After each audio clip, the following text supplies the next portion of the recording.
championship season. But the troops are now needed to bolster the Centurions' ranks ahead of the mid-season split. In Leigh's place, St Helens have entered into a dual registration agreement with the Eagles. The partnership will last for the rest of 2017 and continue to next year. Yeah, Wally Frogmore, St Helens fan, got in touch, said, not mad at this, helping fringe players get game time and strengthening the lower competition. Yeah, that's a view from Australia.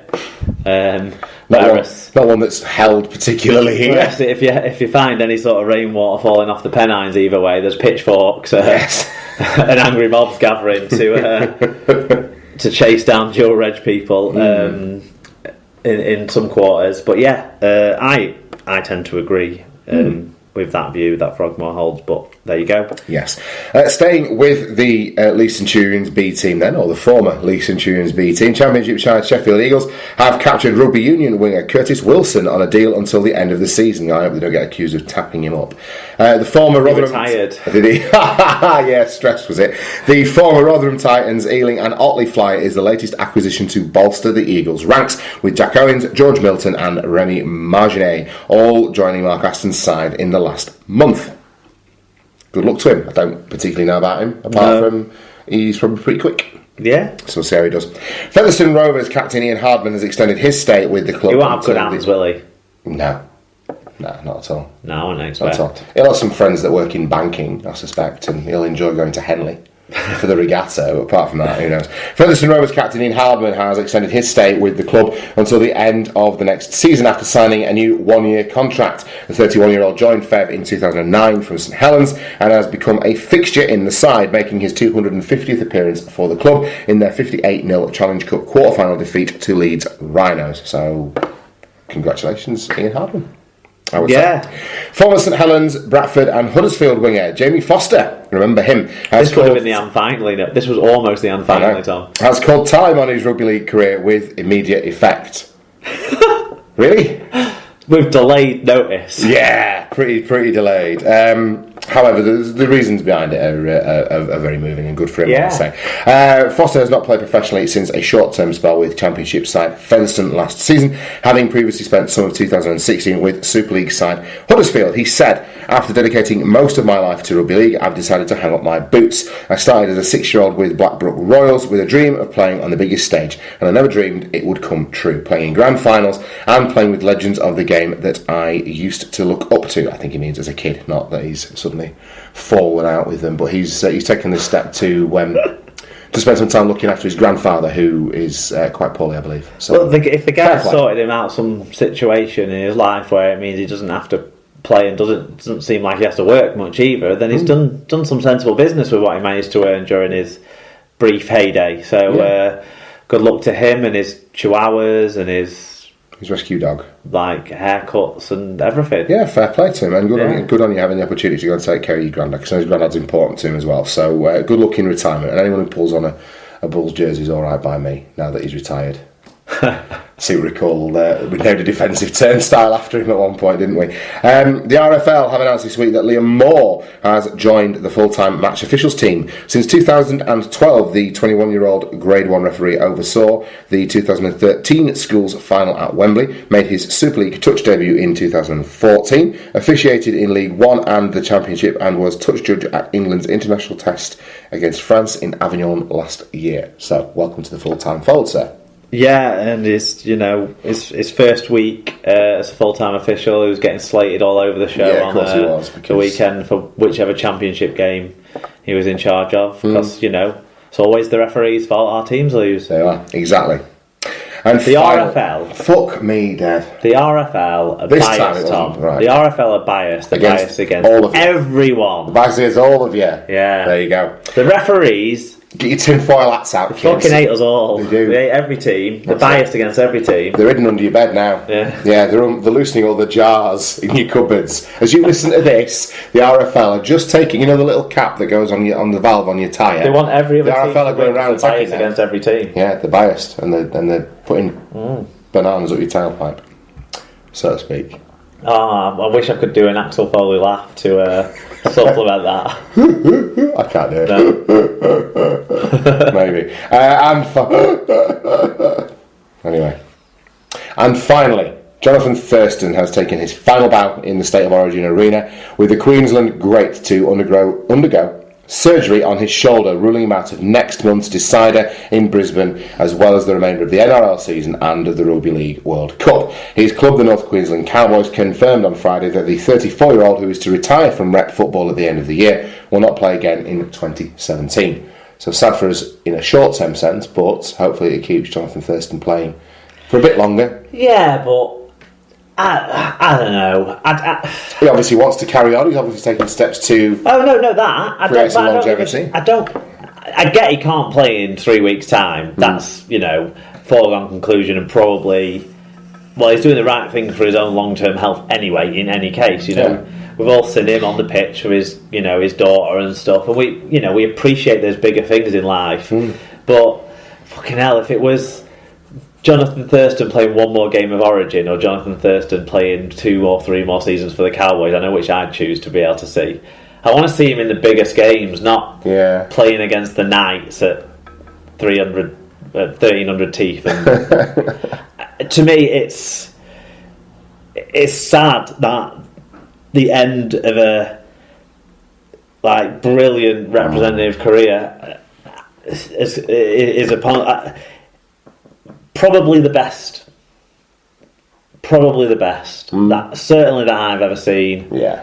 It's been great to have some opportunities to have seen him in the flesh, putting Leeds Rhinos to the sword, or putting New Zealand to the sword, or whoever it might be that he's putting to the sword. Well, to be fair, every time I've seen him live, that's exactly what he's done, is just run the show. It's a privilege to be. And he sort of came through behind legends that were playing ahead of him in the Kangaroo side, certainly, and to a lesser extent more alongside legends, I suppose, Queensland. In the Queensland side. But he is the best, and I mean, not to talk too much about Origin, which we'll talk a little bit more about later on, from last Wednesday, but in these circumstances, with a shoulder hanging off and him not being able to move it without feeling pain, and to calm and compose himself to kick the winning goal in his last ever, and he'll have known at that stage probably, because he'll have known he re-injured it, and he did it in a tackle, putting his body on the line, and to compose it just summed up his entire greatness. The fact that he put in kicks that were not shit at all, ever, always putting the opposition under pressure consistently when he knew he was going to take a whack, when he's already hurt. I just think it speaks volumes of the quality of this guy, and it makes a big difference as we throw forward to Origin 3, him not being in the side. It possibly makes a difference for the World Cup, although Maloney, goes pretty well when he's not taking people's heads off. But which is, the other 50% of the time when he's setting up tries. But is a remarkable player, and it's a shame that we won't be seeing him in representative colours ever again. It certainly is. But also a blessing in disguise for any Blues fans, or England or New Zealand. Yeah, but, I mean, I was going to say, do you really want to win a World Cup when Jonathan Thurston isn't playing for Australia? But fuck it, there's about 4 or 5 guys that can come in and do a job. I'll take winning a World Cup at any point. Yeah, he was going to go at some point, but it's just what a player. Yeah, absolutely. Okay, that's the news and all things Leigh taken care of. Let's take a look now at round 19 of Super League. Before we do, before you feign irritation, I don't care anymore. Shit. What I was going to say. When are you going? Which is completely. You made me forget the point I was going to make about Thurston now. But didn't you say you had a couple more things to stick in? Yeah, in the news, we did actually. We were going to mention. Well, let's stick them in and then you can make your point. The later afternoon news of Evalds extending his deal at Salford for a few years, apparently long-term deal there, and Lomax signing a new 2-year deal at Saints. So obviously, Holbrook has a plan with Barber to come in as well as the marquee man, along, fitting those two into that side. Maybe Theo Farge is going to have to think about becoming a player for utility, a hooker, or something. I don't know, but there you go.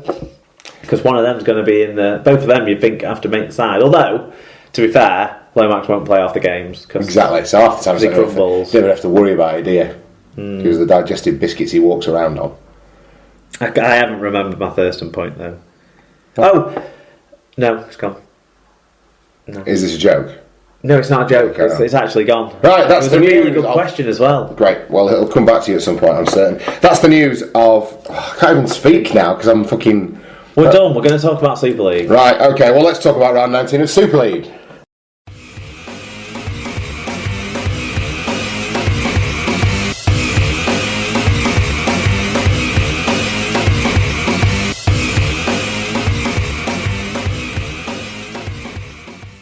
Okay, round 19 of Super League. The split is quickly approaching us. Mark, we start on Thursday night down at the Select Security Stadium, where it was... What is wrong with me speaking tonight? I'm stumbling over everything. Because I want to ask my question because I remembered it. Right, go on then. Right, obviously no player... Sorry, Widnes fans. No player's ever been made an immortal down under whilst they're still playing. Mm-hmm. But do you think with Thurston retiring from the rep game... And make him an immortal? Do you think he could be made an immortal before he retires? Is that good? Feasibly, yeah, but I think that's something that you... No, it's... Yeah, obviously. A tradition that gets bestowed. After his career, yeah. After your career, isn't it? So... Anyway, let's talk about... Well, they are Widnes fans, I'm glad we stopped for that. Right, Widnes 36, Leigh Centurions 10 on Thursday night. Yeah, and we start with David Pye, who... got in touch with us before the show today to tell us he had some sad family news, so our sympathies and condolences to him and his family, but thanks for getting in touch. He said, enjoyable game, saw some good runs and creative play. Widnes deserved the win, and it seems as though they are building on some confidence. Quite timely at the business end of the season. It is indeed. Tyler Castfan said, memories of Cast 2010 when everything went through Rangy in the first half. Good to see the magic is still there. Leigh were dour for most of the game and showed only a twinkle of a comeback. However, they're still full of errors and indiscipline. A chink of light for Widnes, the fat lady is still gargling in her dressing room. Jay Green said, Widnes defended well, and there were a few times we had to track back with great scrambling defence. Cahill, unlucky to get a try assist kicking on the last. I think it means unlucky not to. He's a man of all talents, and finally, isn't it amazing what Chris Bridge can do when he stays on for 80 minutes? Did have a decent game. Paul O'Brien, 1976, says, great performance by the Buking. I don't know what that is. Vikings. Maybe it's autocorrect. Autocorrect. Okay, so autocorrect said great performance by the Vikings. Some great attacking play and some tough defence to keep Leigh out. Slow start in the second half from the Vikings, and silly penalties gave Leigh some points. Good to get another win and look forward to Wigan away next week. Neil McEwen said, amazing performance by Widnes. Just shows how having two halves on the pitch improves your performance. Rangy Chase finding his feet and should be offered a contract for next season. Yeah, he's as crazy as a bipolar dwarf call girl, but he brings the X Factor. Sneaky X Factor. I think we'll be fine in the middle eight as players coming back each week. Bipolar dwarf call girl. That's quite a proposition, isn't it? Leigh were awful, said David Lawrenson. How could they put a cricket score on Wigan? Fair point. Because it was final, and it was far more significant for them, and then they went on holiday. Andy Barden at Brit_Renegade said, still a big divide between Super League and Championships, Leigh now being exposed. There you go. Well, thank you for getting in touch. Andy, yeah, it was another strong performance from Widnes, and they might have expected to score a few more points, particularly in the early goings. They had Leigh under a lot of pressure, didn't they? Well, all up until probably about 45 minutes in, when their attacks stopped clicking so well. And they started dropping the ball a few times in the opposition half when they were very relaxed at the 20-0 lead they'd reached. Yeah. So I think the same as you. They probably, if they'd have stuck to a high intensity, they should have put even more than the 36 on the board. Yeah. But this is definitely the least I've seen from Leigh this season in terms of they're trying to be that thing that they were at the start of the season, but they're all old and unfit now, and I think they're just a bit done in, and like you said, they've had their cup final, they've peaked. So I don't know if you'll see much more from Leigh this season. If the new guys that they've signed up come in and do a job and add a bit of oomph to them, an injection of new blood, as it were, maybe that does them some good. But they're certainly in the middle eight, and they certainly on this showing are where they should be. Really. Leigh didn't have any of their enforcers, and I think that really played into Warrington's hands because Widnes's hands, because Widnes were able to